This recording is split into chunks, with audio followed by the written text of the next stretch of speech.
புதுக்கோட்டை சுகாதார பணிகள் அலுவலகத்தில் நடைபெற்ற தேசிய ஊரக சுகாதார திட்டத்தில் 1,17 லட்சம் ரூபாய் நிதி முறைகேடு தொடர்பாக மாவட்ட குற்றப்பிரிவு போலீசார் தீவிர விசாரணை மேற்கொண்டுள்ளனர்.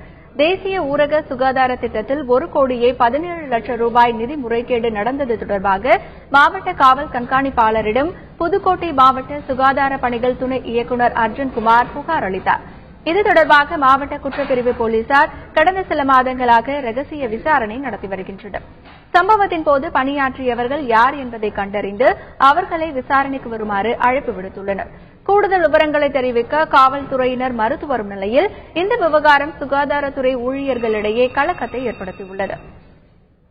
வழக்கை முழுமையாக விசாரணை விரைவாக நடத்தி உண்மை குற்றவாளிகளை கைது செய்து இந்த நிதி முறைகேடு சம்பந்தமாக உண்மையை மக்களுக்கு தெரியப்படுத்த வேண்டும். அவ்வாறு செய்தால் ஒழிய தமிழகத்தில் ஒதுக்கப்படும் நிதி அனைத்தும் மக்களுக்கு சென்று சேர ஒரு முறையான ஒரு வழிகாட்டுதல் உருவாக்கப்படும்.